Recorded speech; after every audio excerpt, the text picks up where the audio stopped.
আসসালামু আলাইকুম। Hello everyone, কেমন আছো সবাই? আলহামদুলিল্লাহ আমি খুব ভালো আছি। তা আজকে সবাই মিলে প্ল্যান করলাম বাজার যাব একটু ঘুরতে। যেই বলা সেই কাজ, ঘুরতে যাব বলে কথা, টাইম কি আর লাগে রেডি হতে? সেই জন্য তাড়াতাড়ি রেডি হয়ে নিলাম।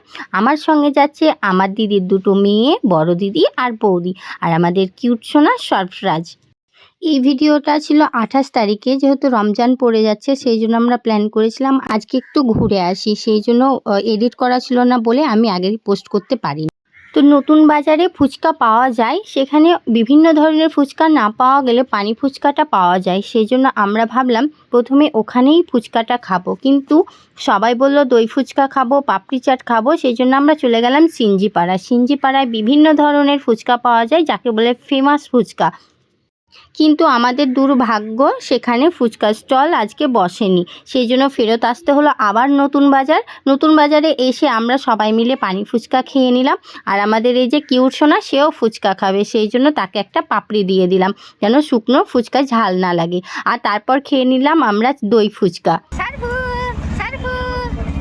যারা ফেসবুক থেকে দেখছো তারা আমাকে ফলো করো, আর আমার ফুল ভিডিও মানে লং ভিডিও যারা ব্লগ দেখতে চাও তারা ইউটিউবটাকে সাবস্ক্রাইব করো। এখানে ভাবলাম আমরা সবাই মিলে এক প্লেট করে ঘুগনি খেয়ে নিই। সেই জন্য এখানে বসে ওয়েট করছিলাম আমাদের ঘুগনি কখন আসবে আর আমরা সবাই মিলে কখন খাবো। আসলে সব খাওয়ার প্ল্যান করে এসেছিলাম যে আজকে অনেক কিছু খাওয়া দাওয়া করব, কিন্তু মেন কথা ফুচকাটাতেই আমাদের মনটা খারাপ করে দিয়েছে। আমরা যে ফুচকাগুলো খেতে এসেছিলাম সেই ফুচকা না পেয়ে শুধু দুটো ফুচকা খেয়ে বাড়ি চলে যাব। কিন্তু মন খারাপ করলে কি আর হবে? যখন ফুল এনজয় করতে এসেছি, খাওয়া দাওয়া করতে এসেছি, তখন তো খেয়েই যাব। তারপর সবাই মিলে ঘুগনিটা খেয়ে নিলাম। ১ প্লেট করে ঘুগনি। আ তারপর চলে আসলাম একটা রেস্টুরেন্টে মানে অনেকটা রাত হয়ে গেছিলো, সেইজন্য ভাবলাম আর কিছু খাওয়া দাওয়া করব না, যা কিছু করব এবার বাড়িতে গিয়েই খাবো। তো স্টার হোটেল অ্যান্ড রেস্টুরেন্ট, এখানে খাবারটা খুব ভালো ছিল। এখানে আমি মোমো নিয়েছিলাম আর এগরোল।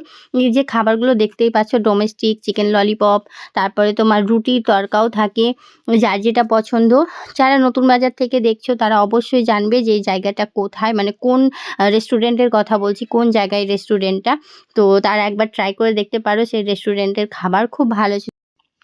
তো মোমো আর এগরোল প্যাকিং করে নিয়েছিলাম বাড়িতে এসে সবাই মিলে খাবো বলে। তো আজকের ব্লগটা এখানেই শেষ করলাম। দেখা হচ্ছে আবার একটা ব্লগে। বাই।